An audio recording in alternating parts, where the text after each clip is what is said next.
nós temos aqui a grata satisfação de receber o escritor Rodney Santeloy. Por favor, a mesa, a table, s'il vous plaît. A escritora, professora Alicia Soares de Souza.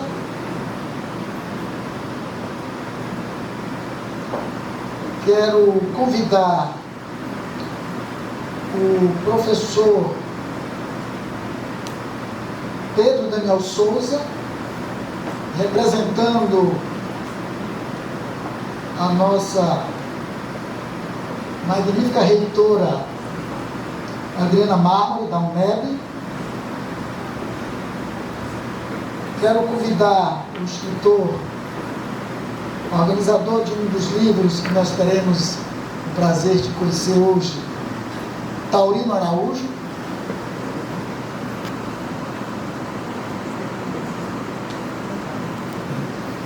E registrar a presença de todos e todas com muita alegria e registrar a presença do professor Cláudio Novaes, diretor do Departamento de Letras e Artes da UFES,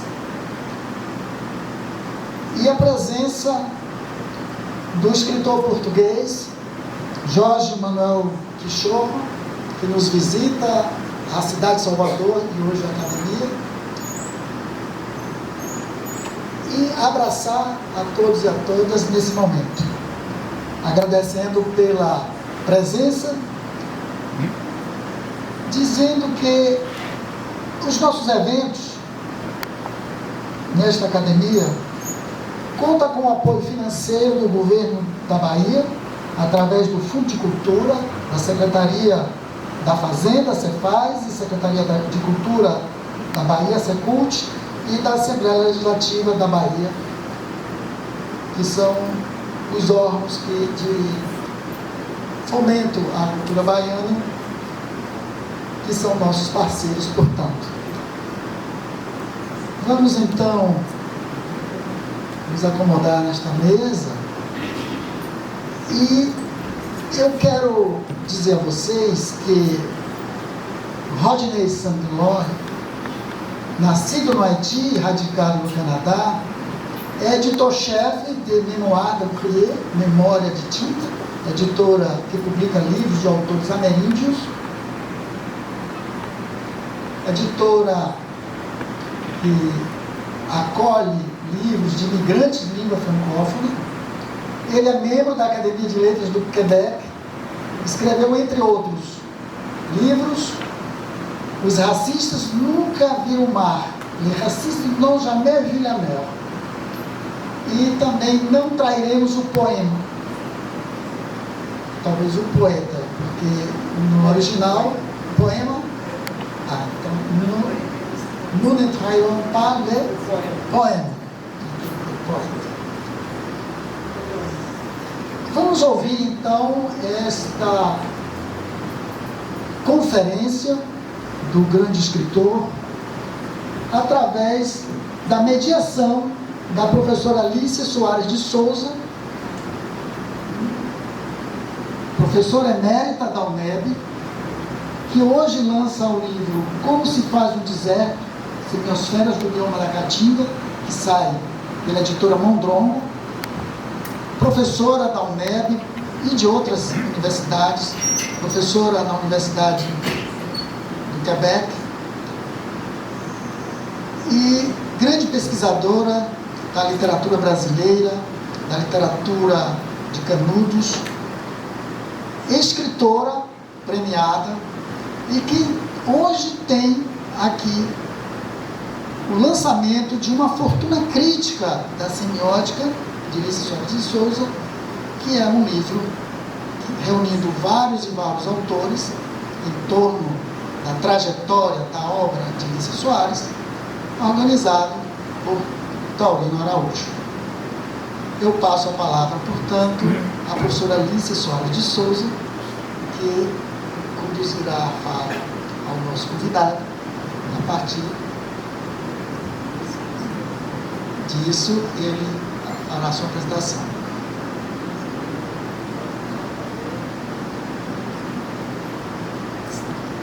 Eu faço isso.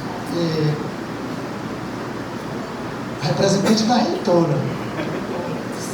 Portanto, porta-voz da reitora. Dou a palavra ao nosso querido amigo Pedro Daniel Souza, representando a reitora Adriana Mármore, para uma palavra inicial. Boa noite a todos, todas.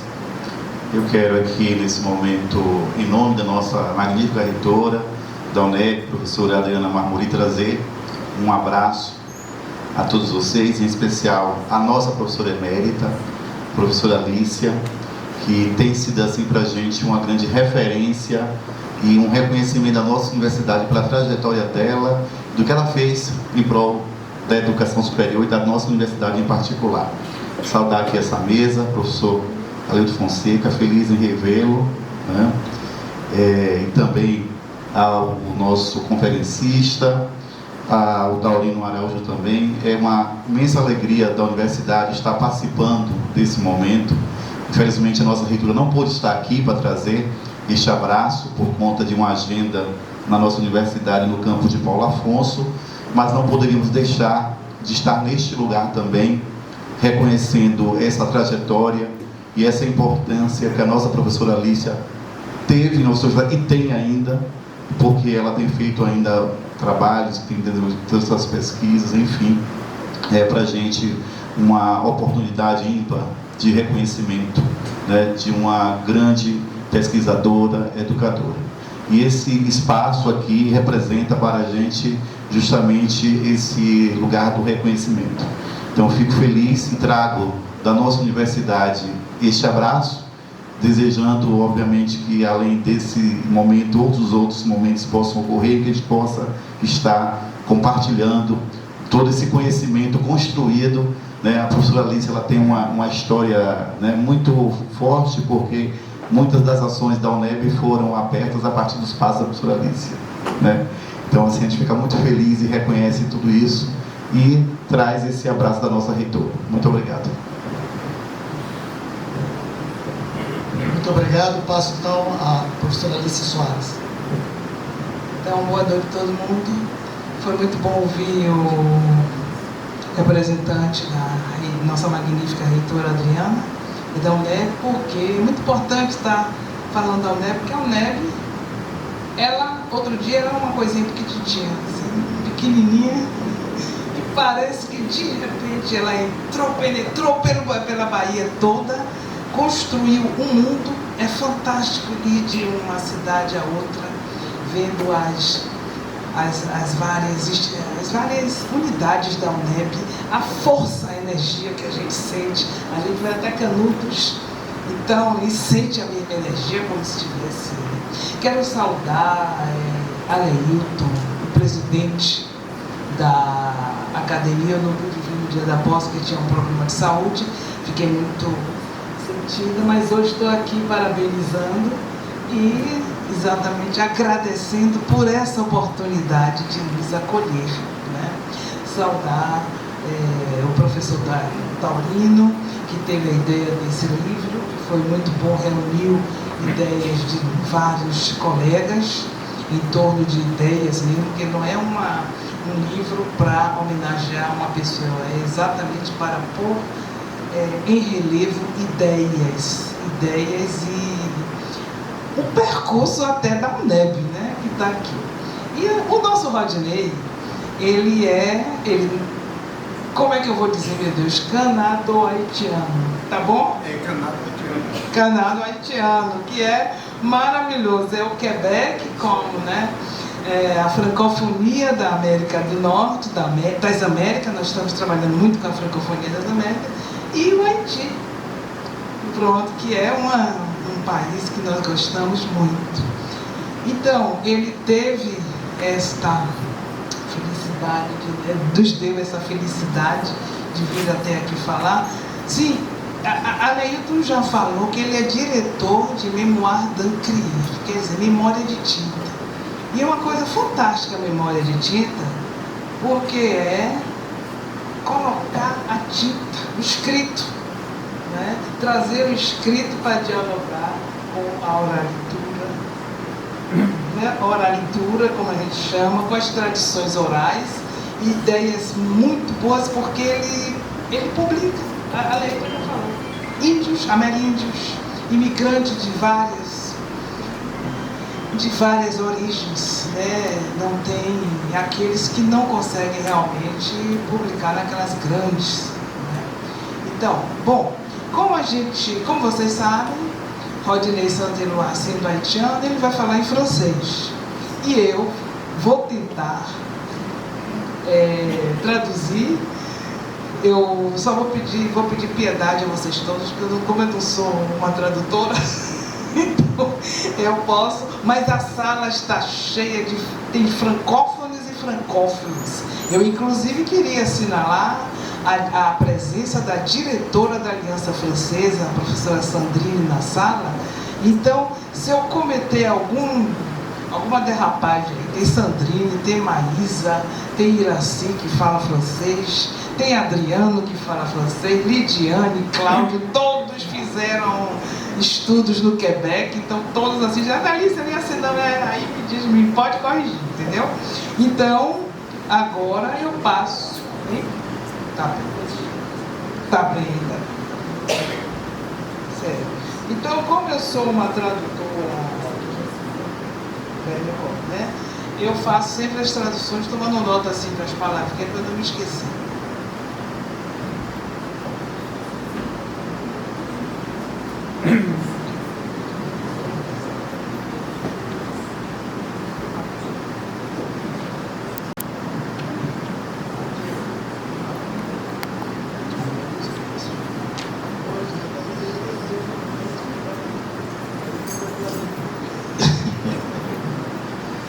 Merci et bonsoir, bonjour.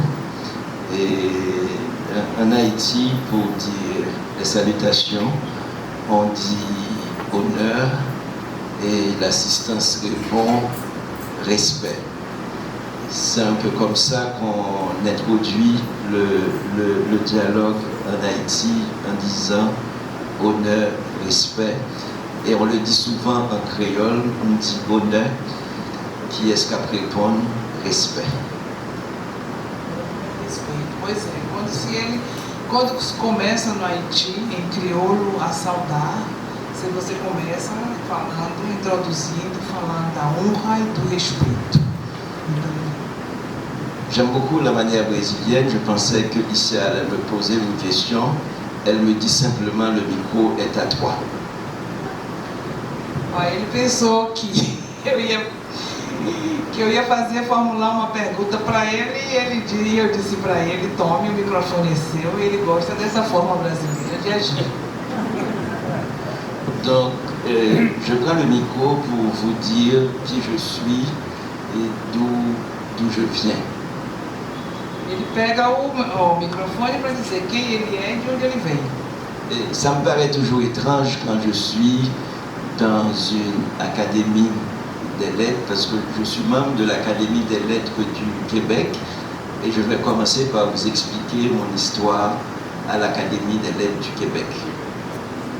Estou muito feliz de estar aqui nessa academia, acho também assim pouco, né? Bom, porque ele é membro da Academia de Letras do Quebec e ele vai começar explicando, falando como ficou a história dele com essa Academia de Letras do Quebec. J'étais très étonné quand les grands messieurs, les grandes mesdames de l'Académie des lettres du Québec m'ont appelé pour me dire d'être parmi eux, parmi elles. C'était pour moi vraiment un grand honneur, mais j'avais un petit doute. Ele ficou muito feliz, surpreendido quando os acadêmicos da Academia do Quebec chamaram ele para estar com eles, mas ele ficou surpreendido Les académiciens vont m'excuser, les académiciennes aussi, ça fait toujours peur. Et ça fait beaucoup peur à l'être que je suis, parce que je ne suis pas né dans le pays. On m'appelle pour me dire, viens, on va t'accueillir.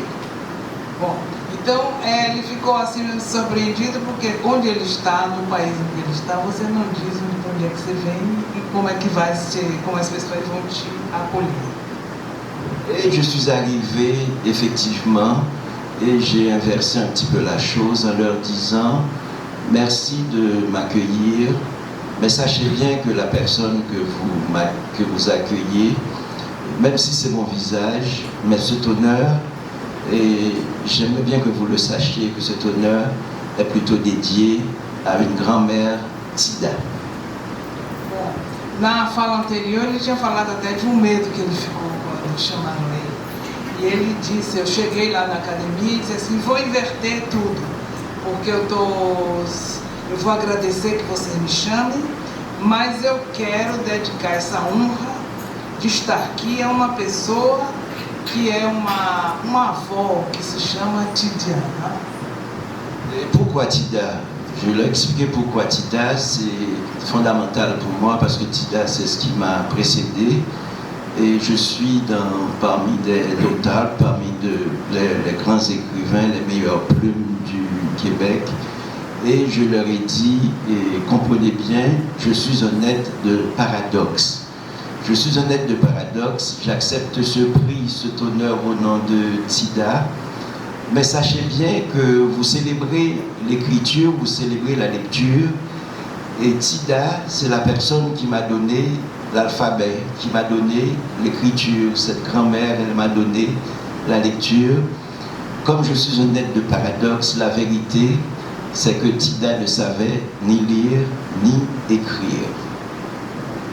Bom, então ele diz, é fundamental saber que está dedicada para essa pessoa que é desse dever, porque ele diz assim, eu sou uma pessoa de paradoxo, uma pessoa paradoxal do paradoxo, porque este prêmio, esta distinção de estar na Academia de Letras, quer dizer que eu estou junto das pessoas, dos maiores escritores do Quebec, né? As grandes plumas do Quebec, mas eu vou dedicar esta honra a uma pessoa que não sabia, que me deu o alfabeto, mas era uma pessoa que não sabia nem ler nem escrever. Então esse é o meu ser de paradoxo, que é a Tida. Et comment Tida s'est pris pour m'apprendre à lire et à écrire, pour m'offrir l'écriture, c'était très simple. Tous les soirs, elle me faisait lire dans la Bible le psaume 23. C'est un psaume qu'on lisait tous les soirs. Elle me disait la page, elle me disait prends la Bible. Et puis, je lisais avec elle et elle connaissait par cœur le psaume qui disait l'Éternel est mon berger, je ne manquerai de rien, il me fait reposer dans de verts pâturages. Tous les soirs, comme ça, on reprend le même psaume. Bom, então como é que Tida levou ele a ler e a escrever? Como Tida ofereceu a leitura, como ele diz, é que todas as noites levava ele a recitar o Salmo 23. Abria a Bíblia, botava ele para ler o Salmo 23, e que diz o Senhor meu pastor, e que levou ele a saber como é que ele estaria lendo, já estando entre as letras. Et puis ce qui est étonnant, le paradoxe aussi, c'est que chez Tida, il y avait, c'est pas ce qu'on peut appeler un coin de bibliothèque, mais il y avait des livres.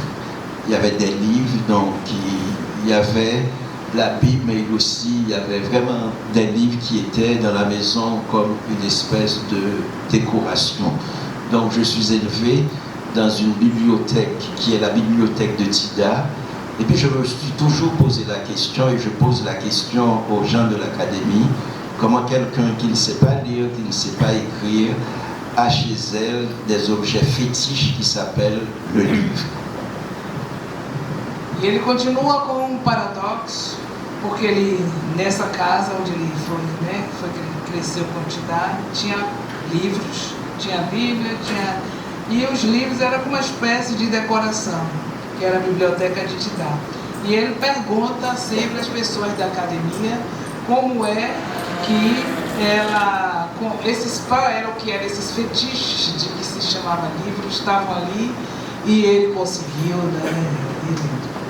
Le livre est devenu pour moi comme un mythe, parce que ce que j'ai essayé d'expliquer dans mes paradoxes aux gens de l'académie, à mes confrères et consoeurs de l'académie, à mes camarades, et c'est que je leur ai demandé une chose. J'ai dit, après tout ce que je viens de vous dire, il faudrait peut-être penser à redéfinir à l'académie le verbe donner. Donner, ce n'est pas ce qu'on a de trop. Donner, selon Tida, c'est donner ce qu'on n'a pas. C'est-à-dire donner l'impossible. Tida n'avait pas l'alphabet et Tida a tout fait pour m'offrir ce qu'elle n'a pas, qui é l'alphabet. Bom, então vai dizer o livro é um mito, mas também esse paradoxo que ele fala na academia, que é uma coisa que tem que pensar redefinir a academia. Porque ele diz o verbo, a partir do verbo dar, que é o verbo, dizer, como é que a gente vai ver o verbo dar? Porque ele diz assim, Tida deu o que ela não tinha, que era a leitura, era o impossível, né? O impossível ela dar para ele leitura, porque ela não sabia, ela não tinha o hábito de leitura e ela deu o impossível. Mais le paradoxe, c'est que je crois aussi que dans mon imaginaire, l'être humain est un ensemble de mots, de phrases, d'imaginaire. C'est ça qui construit l'être humain. Et quand j'ai une grand-mère qui m'a donné un héritage précieux, une puissance, une fortune, en me faisant tous les soirs répéter un petit mot très simple, je ne manquerai de rien. Et tous les soirs, un enfant dans une famille pauvre qui dit tous les soirs, je ne manquerai de rien. Et finalement, ça s'est entré en moi. Et j'ai toujours eu l'impression que je suis beaucoup plus riche que tous les milliardaires de cette planète. Então o paradoxo continua nesse imaginário, porque ele foi vivendo nesse conjunto de palavras e de frases, e com essa herança preciosa, em que no Salmo 23 tem, não vai me faltar nada, não é, gente? É assim, não me... Gente, nada me faltará. Pronto, é isso. Minha mãe também me faz recitar toda noite, mas eu não aprendo. O problema é esse, é que eu não aprendo. Nada me faltará. E ele, para uma criança pobre, de todas as noites, nada me faltará, realmente é como se ele fosse a pessoa mais rica no meio de todos os milionários. Et c'est un petit peu intéressant parce qu'un écrivain, c'est un être pour moi profondément désespéré et qui survit et qui habite les mots. Et on pose souvent la question, qu'est-ce que ça veut dire écrire? Quel est le sens aujourd'hui du mot écrire? Et souvent, la réponse qui m'arrive souvent, c'est que écrire a un sens quand on voit que tous les dictateurs du monde, y compris les dictateurs qu'on a aujourd'hui, ils ont toujours des décrets, et tous les décrets des dictateurs du monde, depuis que le monde est monde, tous ces décrets ont quelque chose à voir à l'écriture, au pouvoir. Tout ce qu'ils font, les dictateurs, c'est de réduire l'espace des mots. Aujourd'hui, aux États-Unis, il y a plus de 100 mots qui ne peuvent pas être utilisés, qui ne peuvent pas être dits. C'est la même chose en Russie, c'est la même chose en Chine, c'était la même chose sous la dictature de Duvalier. Donc ça veut dire pour moi, si les gens qui se croient les plus puissants se mettent à combattre les mots, ça veut dire pour moi que les mots veulent dire quelque chose. Bom, vamos lá. O que ele acha interessante é que todo escritor deve estar desesperado, porque ele habita as palavras, né? E ele sempre faz a questão. Escrever traz sempre uma resposta, um sentido, que ele busca esse sentido, é que todos os ditadores do mundo, eles publicam, eles têm acesso à escrita, eles publicam decretos de ditaduras no mundo, em qualquer lugar, E eles usam a escrita, não é? E o que eles estão fazendo agora é reduzir cada vez mais os espaços das palavras, cada vez mais reduzindo as palavras, porque, por exemplo, nos Estados Unidos já tem 100 palavras que são proibidas. A China faz a mesma coisa, Duvalier, do Haiti, fez a mesma coisa. Então, assim, todos esses homens que são potentes, né, eles começam logo alguma coisa que é combater as palavras. Proibir as palavras, combater e proibir, né? Quer dizer, levar uma luta contra a palavra. Oui, et c'est ça tout le bonheur de l'écriture, puisque l'écriture est toujours au centre, parce que je pense que l'humain existe parce qu'il y a le langage. Notre rôle en tant qu'écrivain, c'est d'élargir la vision. Et élargir la vision, il faut des mots. Les mots nous aident à trouver un sens. Les mots nous aident à trouver un chemin. Les mots nous aident, en fait, à nommer les choses. Et sans nommer les choses, on ne va pas pouvoir avancer. On ne va pas pouvoir, en fait, toucher l'horizon qu'on veut toucher, ni ouvrir cet horizon-là. Pois é, então qual é a felicidade da escrita? É que os humanos só existem porque eles podem elargir a visão com as palavras. As palavras ajudam, auxiliam a encontrar um sentido, ajudam a encontrar um caminho, a nomear as coisas, a tocar no horizonte. Você só abre o horizonte se você tiver a palavra. Je vais vous raconter une histoire d'un ami écrivain qui s'appelle Patrick Chamoiseau. Patrick Chamoiseau a commencé à lire très jeune parce qu'il avait un frère qui était architecte, qui aimait beaucoup le très très grand poète Aimé Césaire que j'ai rencontré une dizaine de fois. Aimé Césaire qui a écrit Cahiers de retour au pays natal, qui est un livre fondamental. Et Patrick Chamoiseau, à la mort de Césaire, j'avais invité Patrick Chamoiseau à Montréal pour faire rendre hommage à Césaire parmi une quinzaine d'écrivains. Et Patrick Chamoiseau disait qu'il était souvent, quand il s'est réveillé, il avait vu son frère qui récitait Cahiers de retour au pays natal. Ça commence dans le Cahier de retour au pays natal, je ne sais pas si tu vas pouvoir traduire, au bout du petit matin, cette ville plate, cette terre détournée de son cri, le seul qu'on ait voulu l'entendre crier parce qu'on le sent sien. Et puis Patrick Chamoiseau regardait son frère qui disait le poème, il avait 6-7 ans, et ce qu'il disait, dans la fenêtre, par la fenêtre, son frère récitait le poème, et il voyait le soleil se lever.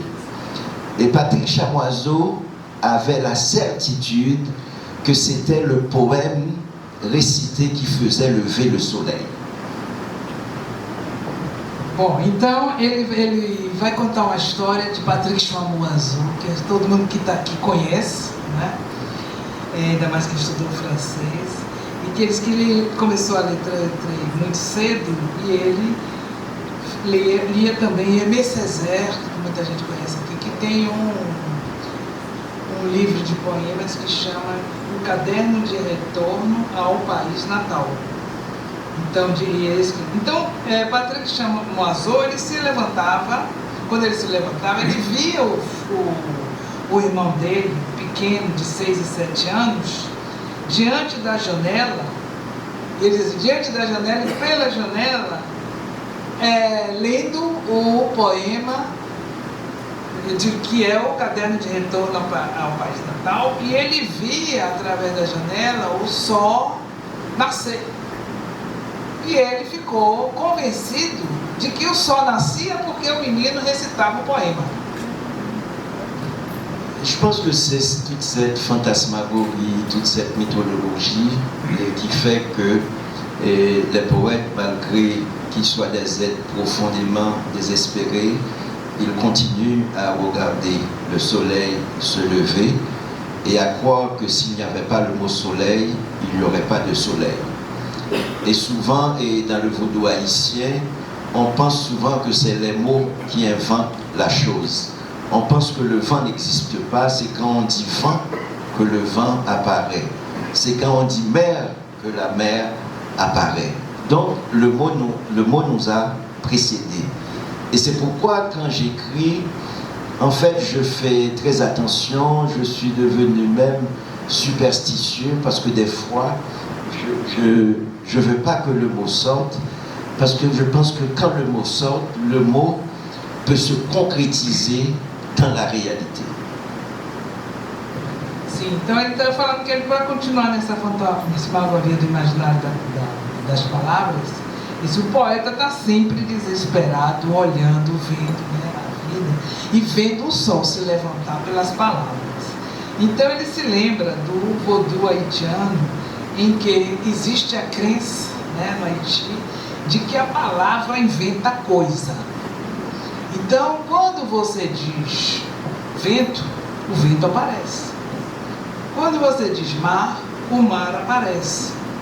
Então, para essa comunidade haitiana, as palavras precedem as coisas. Então, ele diz que não quer ser supersticioso, mas quando as palavras só saem da nossa boca, as coisas se realizam.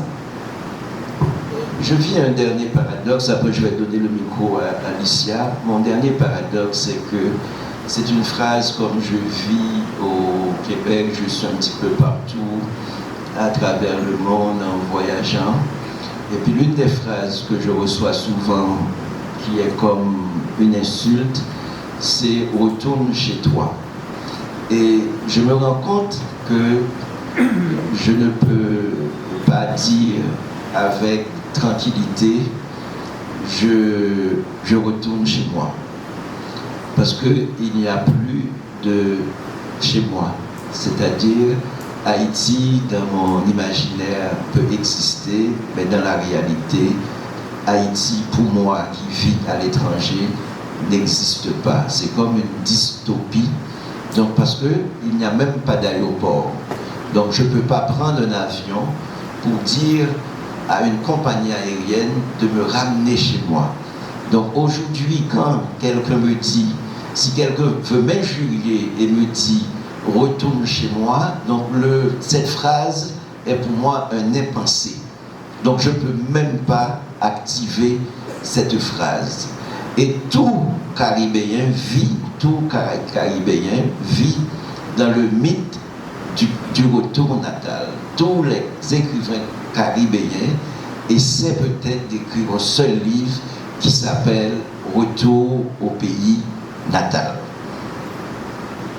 Bom, ele vai falar do último paradoxo, que é exatamente que quando ele está pelo mundo, aquela frase que mais insulta a ele, mas é quando alguém diz, volte para sua, por que você não volta para o seu país?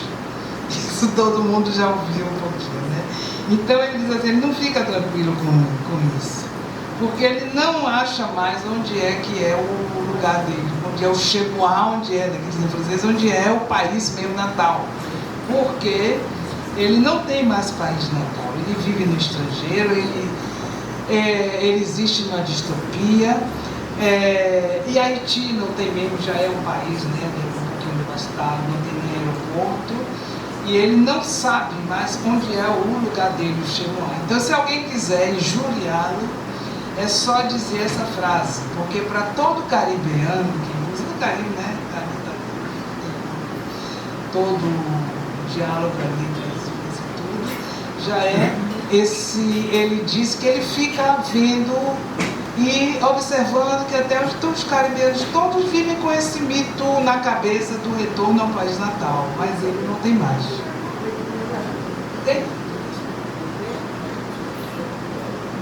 Ah, c'est moi qui pose la question maintenant? Tu veux continuer? Il veut que je pose une question. Ele quer que eu Ah, sim, porque ele disse que eu tinha falado para ele que era para ele falar um pouquinho de diversidade cultural, de racismo. Ele escreveu esse livro, Le Racisme no Jamais Vu la Mer. Eu até tirei. Dá para conseguir passar aquelas partes que eu traduzi. Porque eu fiz até. Tirei, como todo bom professor, eu fiz umas cópias de papel para dar a todo mundo, mas esqueci em casa. Porque o livro é fantástico, ele faz com a co-editora dele, que se chama Yara El Gadban, é uma palestina. E o livro, quem lê francês, eu recomendo, porque vai falar dessa travessia pelo mar, que ele diz assim, o racista nunca viu o mar, porque você passou, aqui por exemplo, muitos nossos ancestrais passaram pelos navios negreiros, passaram por essa dor.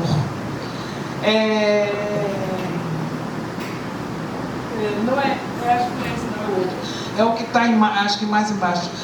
A Yara, por exemplo, ela disse que vivia no Golfo Pérsico, vendo aquelas histórias de Simbal Marujo e tudo mais, até o dia em que ela foi, né? Houve aquele exílio para fora e ela viu aqueles barcos todos se afogando, aqueles imigrantes se afogando pelo mar com aquelas até que ela fala da criança turca, cuja foto correu o mundo inteiro. Então, quando ela chega, olha aí, tá aí. Que é do livro que eu traduzi. Quando ela chega no Quebec, que ela vê, por exemplo, ainda tem aqueles funcionários de imigração que tratam mal o imigrante, né? Aí diz assim, ó, eles não viram o mar. Se eles tivessem visto o mar, desde o início da nossa colonização, eles iam tratar esses imigrantes que chegam com...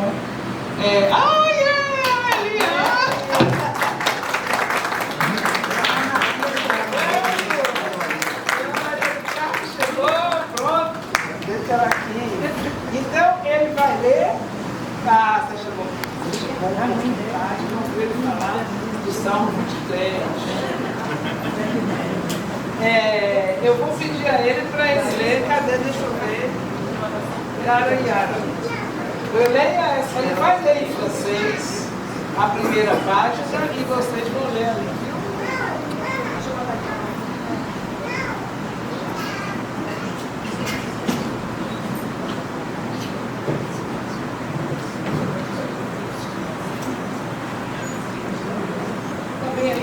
Ela prefere ficar aqui ou aqui? Ela prefere de frente. Ah, sim.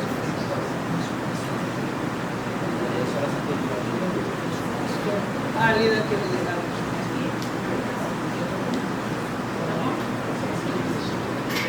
Aí ele vai ler e... Chère Yara, vocês seguem em português. nous allons parler de racisme. Cela m'inquiète et me soulage à la fois, comme si j'avais rendez-vous avec une histoire longtemps occultée, une part de moi-même avec laquelle j'ai encore du mal, et je sens cette part d'ombre grandir lentement. Le mot racisme, c'est tellement difficile, comme le mot nègre. Beaucoup plus que des mots, ce sont des histoires, des épopées et tragédies humaines qui font de nous ce que nous sommes. Peut-être que nous devons accepter ce d'inacceptable, dire à voix haute ces mots qui nous ont humiliés. Nous allons parler de racisme en toute conscience, en toute responsabilité et en toute vérité. Je veux que tu saches une chose, le racisme ne prendra pas toute la place. La raison est que j'ai peur de courir après mes ombres, j'ai peur de me perdre dans les labyrinthes d'une histoire qui, même si elle est mienne, ne m'appartient qu'à moitié. Les histoires ont besoin d'être racontées. Alors, nous allons nous raconter. C'est une urgence, je pense, de raconter nos visages, nos itinéraires, nos manquements, nos désirs de lumière et d'éternité. Oui, j'ai peur de me cantonner dans cette mémoire douloureuse.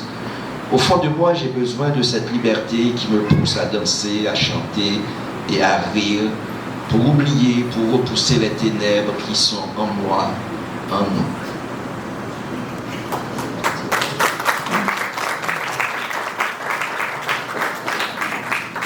Eu ia propor o seguinte, antes de continuar a ler outros, ele vai ler, a gente ainda vai ler aqui alguns poemas.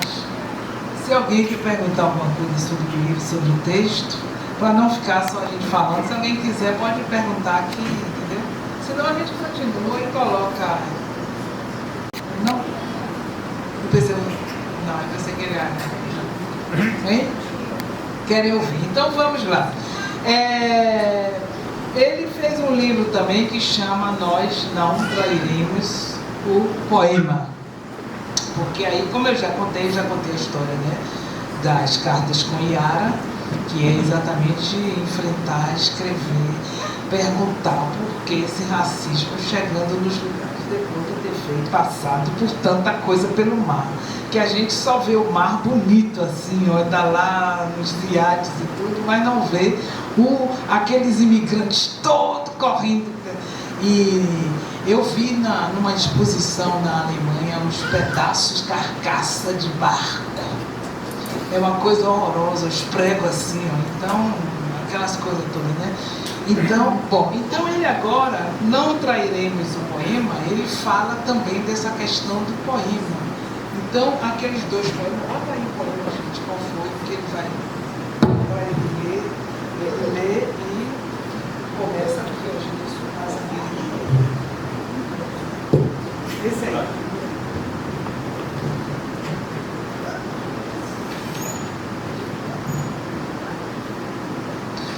Je ne suis pas un guerrier, la guerre n'est pas mon métier. Je ramasse mes visages, fais le tour de la maison pour ancrer le souvenir. Le piroguier avance, ondule mes sens. Au profonde, je saute caïman, Mandorville me réveille forêt. Marron, j'habite infini, la nuit des métamorphoses.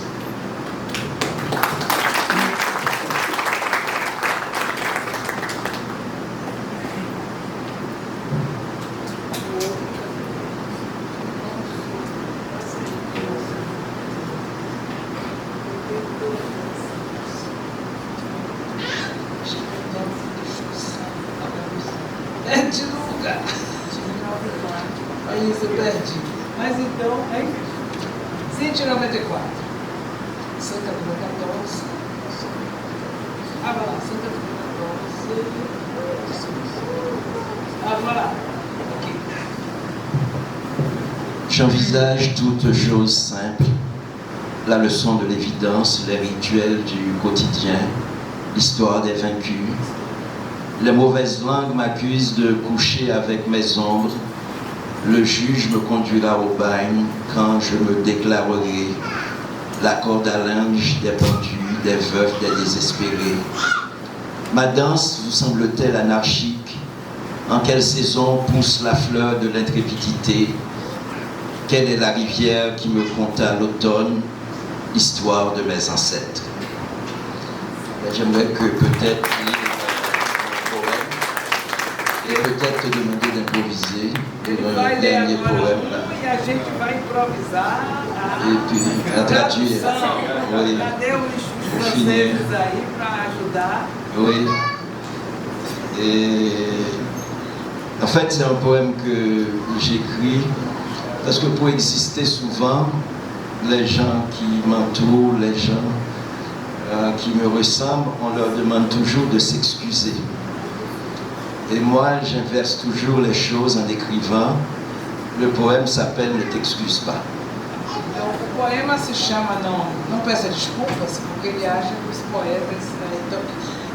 as pessoas estão sempre pedindo aos poetas para se desculpar de estar fazendo poema, né? Ele vai agora aí ler, vamos improvisar tudo. Ne t'excuse pas de marcher.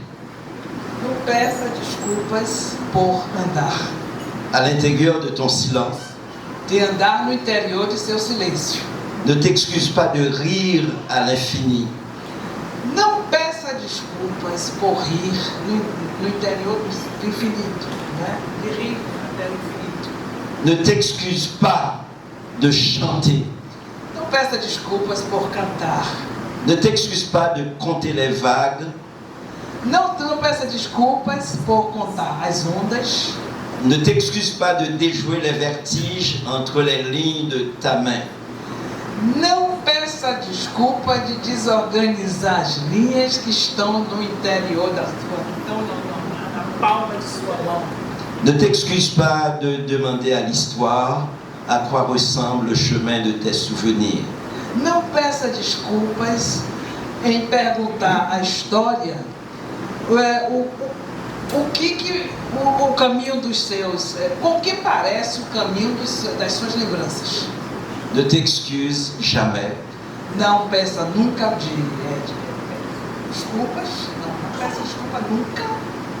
Tu es le soleil, Você é o sol, tu es la terre, você é a terra, tu es l'horizon, você é o horizonte, tu n'appartiens à personne. você não pertence a ninguém.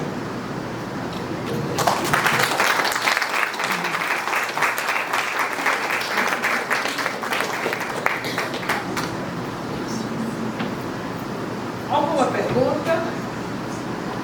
Algum comentário?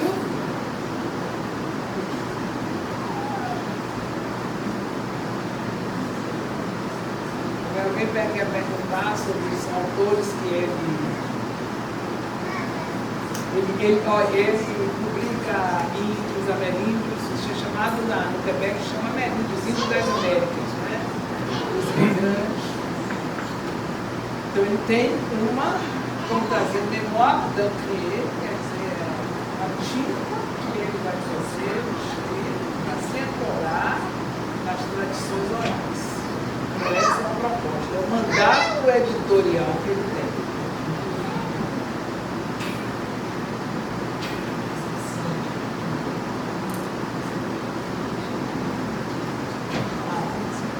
Que muita recepção.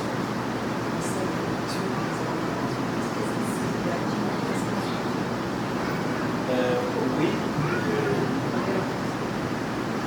Les livres qui sont, en fait, c'est un peu difficile la réception des Amérindiens, parce que d'abord c'était des êtres habités par le mépris. C'est des êtres qui vivent souvent dans des réserves, donc ce qu'ils appellent des communautés. Et c'était des êtres à qui, quand on définissait par exemple la littérature québécoise, et dans l'espace littéraire québécois, ça n'existait pas vraiment dans l'espace littéraire québécois. C'est à partir de ces 30 dernières années qu'on commence à écouter quelques noms. Tu peux traduire un peu? Eu lhe disse que é uma recepção difícil, porque são seres habitados pelo desprezo. Eles vivem em reservas, eles vivem em comunidades.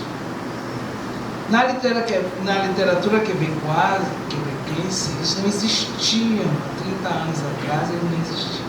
Então é agora que está se pedindo para que sejam escutados, né? Que sejam lidos, que sejam vistos. Aujourd'hui, ça a tout changé, ça a basculé. Il y a des auteurs qui habitent, des auteurs autochtones, mais des auteurs autochtones habitent aussi, comme je le disais tantôt, un paradoxe.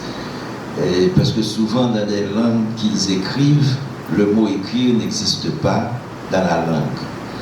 Et c'est peut-être là le paradoxe de l'écriture. Vous écrivez dans une langue et dans laquelle vous écrivez, il n'y a même pas le mot écrire. É dos paradoxos da escrita dos autóctonos, é que a palavra escrita não existe. Então, hoje as coisas estão mudando, que eles estão escrevendo, porque eles estão buscando a palavra, encontrar a palavra que nomeia as coisas, porque é um paradoxo muito grande você escrever numa linha, né, uma cultura, que é a cultura dos autóctones, onde a palavra escrita, a escrita não existe.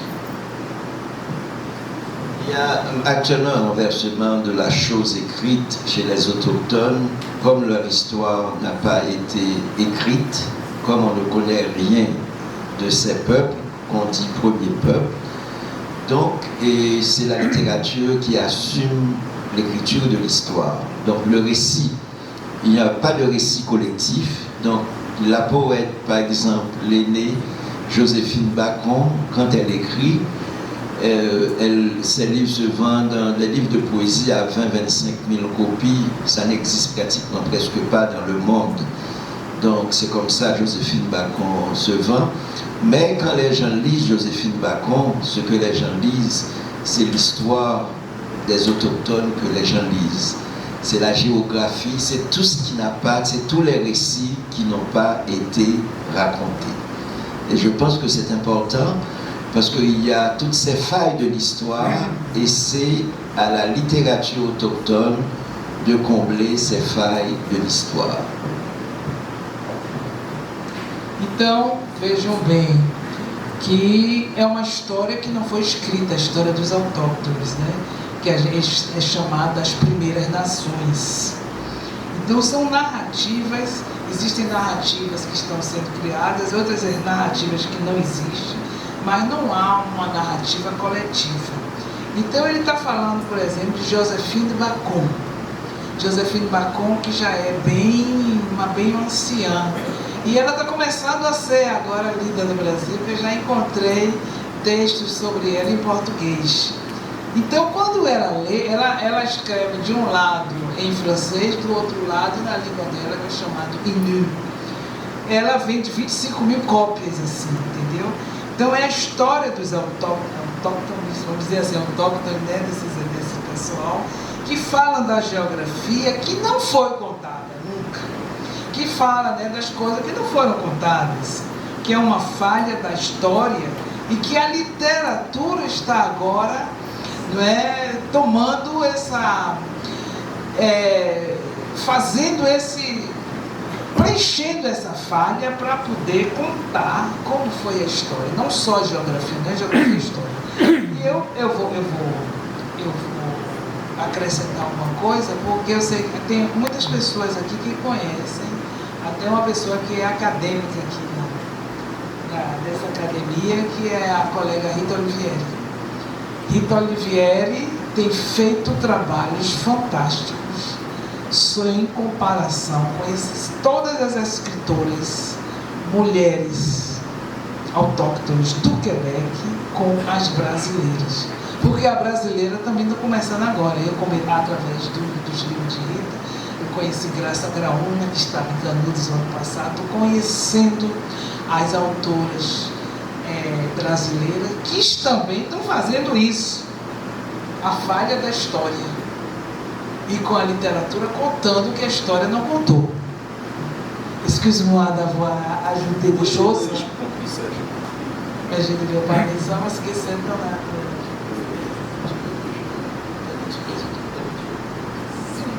Oui, parce que l'expérience autochtone, c'est une expérience.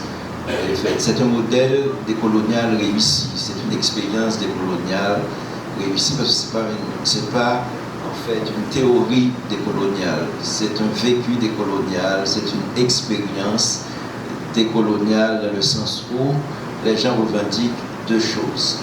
La première chose, les gens disent « je suis un être humain ». Je pense que c'est fondamental, même le nom des langues autochtones, la plupart des langues autochtones, le nom de ces langues, c'est simplement, ça veut dire être humain. Donc je ne suis pas un animal, je suis un être humain. C'est ça que les gens disent dans leurs écrits, et ce que les gens disent aussi, c'est que le territoire a été volé, j'ai besoin de ce territoire qui m'appartient. Donc c'est une revendication pour le territoire et dans le territoire aussi, revendication pour le langage. Então, o que ele está dizendo que ele vai terminar agora aqui, depois vocês podem perguntar o que vocês quiserem. Mas quer dizer que a experiência com os índios, com os ameríndios, é uma experiência decolonial de sucesso. Não é apenas uma teoria decolonial, porque é uma coisa de sucesso, porque ela é baseada na experiência. Eles reivindicam duas coisas. Eu sou um ser humano. Eles reivindicam certas coisas, eu sou um ser humano, não sou um animal, sou um ser humano. E toda tentativa que foram roubadas dele, usurpadas e tudo mais de ser um ser humano, que está ligado ao território, a linguagem devolve para eles território e a condição humana. Então, até para eu acrescentar também uma coisa muito interessante que no Quebec agora, quando os muçulmanos de viagem no Quebec, toda vez que ele faz um evento em algum lugar, vamos dizer, estamos na Academia de Letras, antes de começar, vocês assim, bom, nós estamos aqui nessa Academia de Letras, mas foi o território do povo, vamos dizer, o nome de um povo que nós usurpamos e não pedimos a eles. Então nós estamos em território roubado. Tudo começa agora assim. Então, obrigada, gente. Vamos lá para baixo, né? Taurino quer dizer alguma coisa, porque ele organizou um livro. Eu vou dizer só para vocês, nós tínhamos 2 livros para lançar. Aquele do Sertão de Canudos não chegou. Eu estou triste, chorei agora.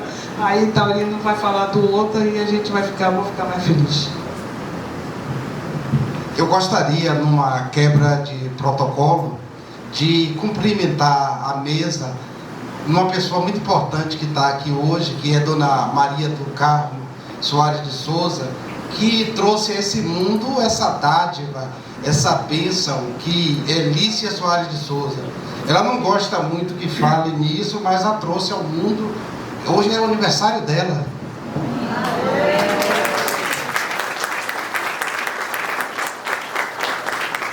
Então essa obra ela foi planejada com a intenção de celebrar uma quadra importante que seria os 30 anos de ideologia e representação, que é a Magna Opus de Lícia, e também celebrar o aniversário dela, porque a vida ela é marcada de momentos álgidos, de momentos mais difíceis, de tempos rápidos, de tempos mais vagares, e aí nesse contexto todo há um momento de celebração, um momento de coroamento. Aí, presidente Aleilton, nós estamos trazendo para o mundo uma obra que parte de uma apresentação densa, que mostra a importância da obra de Lícia, percorre 6 eixos temáticos, termina com um lindo artigo de Alana Freitas, falando do amor de Lícia pela telenovela. É a telenovela que ela alçou a um status importante. Eu sou noveleiro também, sendo advogado criminalista. O meu professor de penal, Francolino Neto, era também noveleiro, né? Se ele tivesse vivo, aí Francolino estaria aqui para celebrar esse momento, porque ele já dizia à época que novela é literatura sim, que novela tem peso e importância na vida das pessoas. Então Lícia foi pioneira nesse campo do virtual e da virtualidade, né? Ela sonhou com essas coisas, e nesse mundo do e-mail, nesse mundo da internet, é que nós vemos o pensamento, como o pensamento dela é importante. Eu vinha conversando com o Uber, e o Uber entendeu tudo, né? A superabundância de imagens do nosso tempo, é imagem para tudo quanto é lado, é disso que trata Signos em Trânsito, essa superabundância de símbolos. E aí nós terminamos com um epílogo interessante, que é o epílogo de Nayara Negreiros, que é uma musicista que traz Lícia. Ela coloca Lícia, passa Lícia do cult para o pop. Aí ela traz Lícia na iconização de Clementina de Jesus, né? Mulheres poderosas e totalmente donas de si. Então, esse momento é um momento assim lindo, um momento de celebração. O pensamento de Lícia é um pensamento denso que percorre por todas as ciências humanas, né? E quando a gente fala em autoctonia, eu me lembro agora que eu fiz um poema, o Rian Parretre, que lembra muito essa questão que Rodney traz aí, que é a questão da fala aos autóctones, que pelo domínio da palavra, e principalmente a palavra poética, a palavra fenetre, a janela, a abertura para o mar. Então isso aí abre uma possibilidade nova, porque nós somos mesmo, como ele falou, a palavra que nós sabemos, a palavra que nós dominamos, a palavra que nós conseguimos alcançar. E aí o papel de Lícia nesse mundo complexo tem sido fazer com que nós aprendamos a reinterpretar o mundo, reinventar o mundo através dos signos em trânsito. O que nós sempre quisemos foi um autógrafo coletivo. O livro começa com uma página em branco e eu convido a todos para que nós façamos o que ela já falou para fazer depois que o presidente encerrar esse momento, que é descermos para esse autógrafo coletivo, que é uma celebração de memória, é uma celebração de vida e a celebração de um resultado bem sucedido. Aí por esse resultado bem sucedido, parabéns de novo para a Dona Maria do Carmo. Ela trouxe ela aqui porque eu tinha dito para ela que ele falou que aprendeu com a avó recitando, entrou na palavra pela avó recitando o Salmo 23 todos os dias. E ele disse, eu aprendi com ela que me alfabetizou, porque na época não tinha condições de ter empregada nenhuma, e ela ficou grávida do meu outro irmão aqui, né, que já foi. Então ela não tinha como levar para a escola, não tinha. Então ela fez assim, vou alfabeto. Eu levei muito tempo para ir para a escola, viu? Eu acho que é por isso que eu fiquei meio tonta na vida, porque a socialização demorou muito. Tá bom, gente, então vamos descer, né? Vamos. Se alguém quiser aí uma pergunta. Alguma pergunta? Não, então nós queremos agradecer a todos e a todas pela presença, agradecemos ao escritor Ney Santaoá por essa bela conferência, agradecemos à professora Lícia Soares de Souza, parabéns, professora, pelo seu dia, Dona Maria do Carmo, parabéns, e queremos agradecer a professora Lícia pela tradução, belíssima tradução, simultânea, e agradecer a Taurino pelas palavras, a Pedro pela presença, e convidamos a todos e a todas para lá embaixo confraternizarmos pelo aniversário e pelo lançamento do livro, pela presença do nosso convidado, Santa Lopes. Então eu só ia dizer o seguinte, o texto que eu traduzi